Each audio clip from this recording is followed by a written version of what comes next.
May 27, 2015. Dawn in Zurich.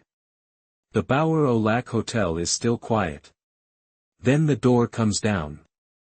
Swiss police, working on behalf of the FBI, move through the hallways. They have arrest warrants for 7 of the most powerful men in world football. Room by room. One executive is pulled out of bed.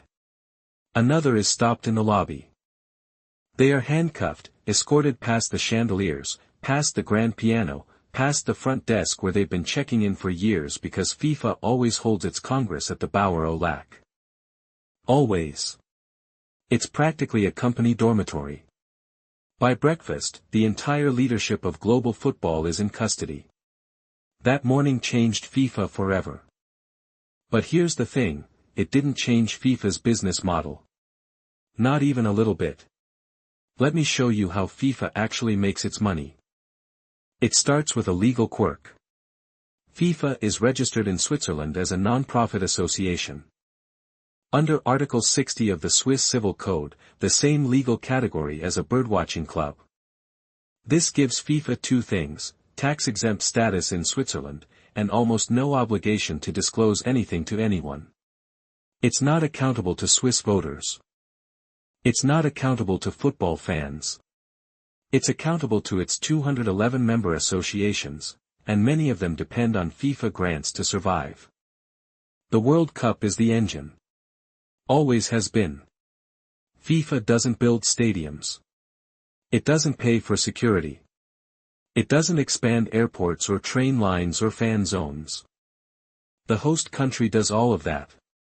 FIFA shows up, collects the checks, and leaves. For the 2026 World Cup, 48 teams, 104 matches, 16 host cities across the United States, Mexico, and Canada, FIFA will clear roughly $11 billion. Let me break that number down. $3.9 billion just from broadcast rights. Networks in over 200 countries pay to show the games. Another $2 billion from sponsors, Coca-Cola, Adidas, Visa, Hyundai, Qatar Airways. These aren't sponsorships in the way you sponsor a podcast. These are multi-year, multi-tournament deals that give brands exclusive access to World Cup imagery, logos, and the emotional connection that comes with it. FIFA sold the marketing rights for the 2026 and 2030 World Cups together as a package. Bidding was competitive. The numbers aren't even public. Ticket revenue is the third stream. For 2026, FIFA introduced dynamic pricing, the same model that airlines and concert promoters use. Prices float based on demand. The result, a seat at the final could cost $33,000. On the secondary market, some listings hit $2 million.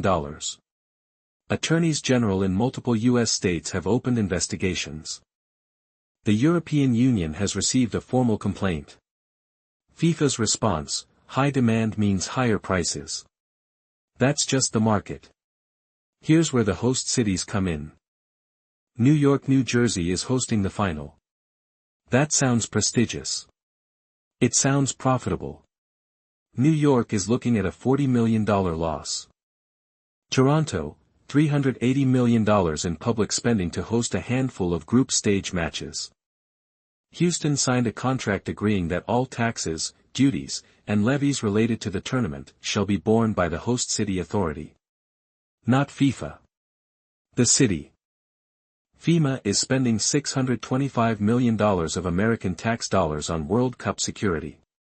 The U.S. military is providing airspace protection, cybersecurity, and counterterrorism coordination. FIFA pays for none of this. This is not new. Of the last 14 World Cups, 12 lost money for the host countries. South Africa 2010 spent $3 billion on stadiums that are now empty. Brazil 2014 spent $15 billion. The Manaus Stadium, capacity 44,000, now hosts occasional concerts and a parking lot flea market. Russia 2018 spent $14 billion. The fished Olympic Stadium in Sochi is used 3 times a year. Qatar 2022 spent an estimated $220 billion, not a typo, on stadiums, infrastructure, and new cities. Qatar's population is 2.9 million. The World Cup attracted about 1.4 million visitors. Do the math on that return. But FIFA doesn't lose money. FIFA has never lost money on a World Cup. The non-profit sitting in Zurich has $4.76 billion in reserves. Cash. In the bank. Enough to run its entire global operation, development programs, administrative costs, grants to member associations, for 4 years without a single tournament. So how did we get here? Let's go back to the turning point. In the 1970s, FIFA was a sleepy organization run by an Englishman named Sir Stanley Rouse. It had 12 employees.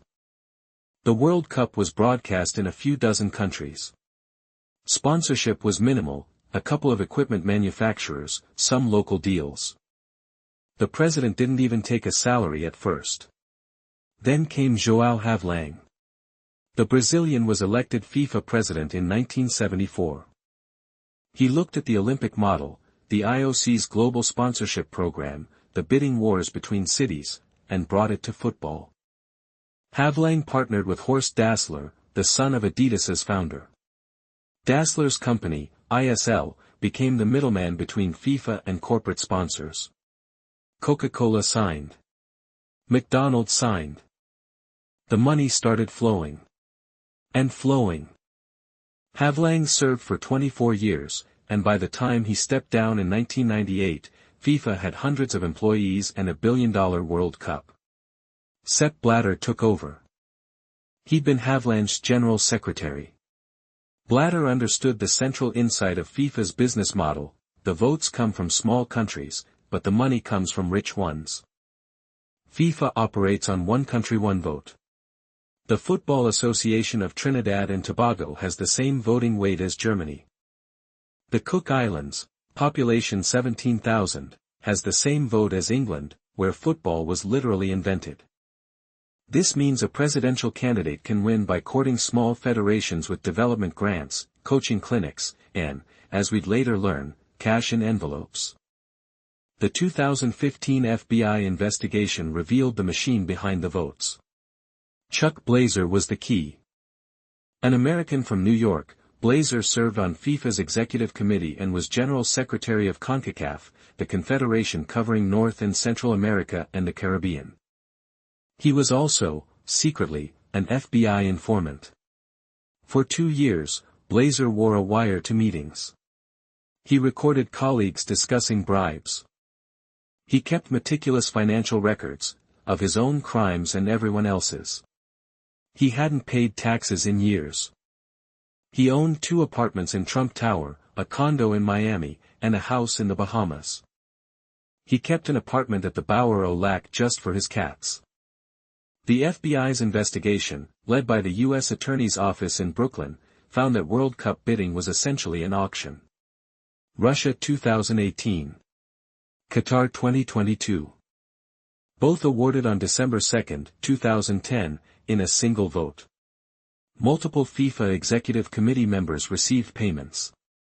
Some got direct cash transfers. Some got favors for family members.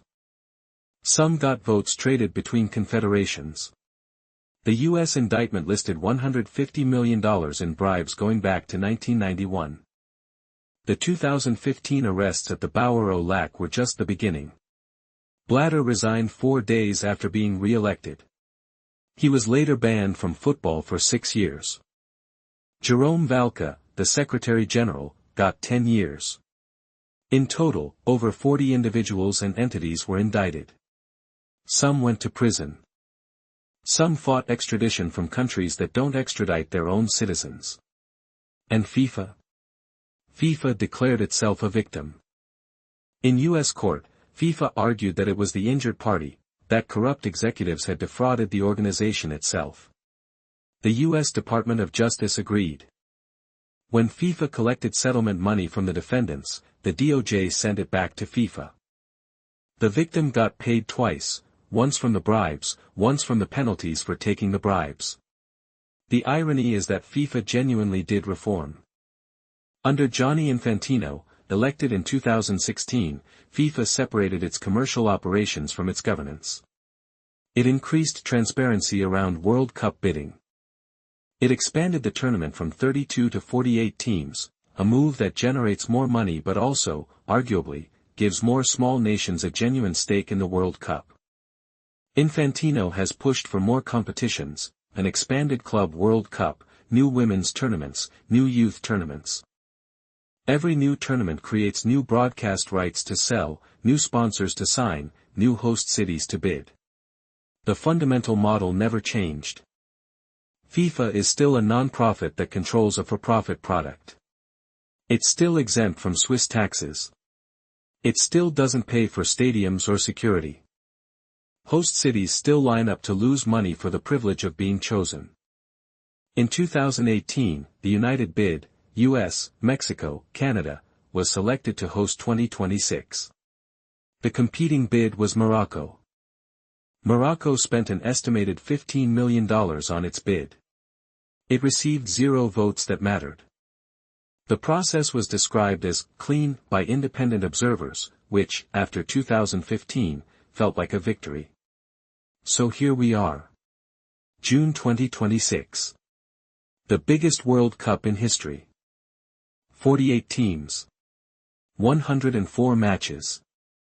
16 cities. 3 countries. $11 billion. The matches are being played in stadiums paid for by taxpayers. The roads and trains and security are funded by governments. FIFA's LED boards are flashing Coca-Cola and Qatar Airways to billions of viewers around the world. And the non-profit in Zurich? It's doing just fine. Better than fine. It has $4.76 billion in the bank. It pays no tax. It answers to no government. Its president flies on private jets and stays at the Bauer au Lac, still, for meetings. Some things don't change. If you run a non-profit that makes $11 billion per tournament and pays 0 tax, are you a charity? Are you a corporation? Are you something else entirely? FIFA's answer, legally speaking, is, don't worry about it. The birdwatching club that learned to print money.